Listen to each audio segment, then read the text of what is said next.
আজকের এই বাড়িটা ইছাপুর ঘোষপাড়া রোড অর্থাৎ 85 রোড থেকে অটো করে মাত্র 5 মিনিট এবং দেবীতলা ঘাট থেকে ওয়াকিং ডিস্টেন্স মাত্র 5 মিনিটে তিনতলা বাড়িটি পেয়ে যাচ্ছেন আপনারা। 5টা বেডরুম রয়েছে, টোটাল গ্যারেজ সহ মিউনিসিপ্যালিটি এরিয়া রয়েছে।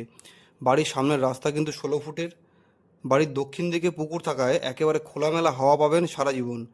সিএসসি কানেকশন থাকছে, ইলেকট্রিক কানেকশন সিএসসি রয়েছে। অ্যাকচুয়ালি ফিজিক্যালি এখানে 6 কাঠা জায়গা রয়েছে বাড়িটির, কিন্তু 2 কাঠা যেহেতু পাওয়ার নেওয়া রয়েছে, বাকি 4 কাঠা মালিকের নামেই রয়েছে। তো ওই 4 কাঠার উপরেই যদি লোন হয়, কেউ লোন নিতে চান তো লোন হলে ওই 4 কাঠার উপরেই লোন হয় বাড়ি সমেত। লোনের প্রপার্টি রয়েছে। আর বাড়ির দাম মালিক রেখেছে 85 লক্ষ টাকা, নেগোসিয়েবল প্রাইস আছে।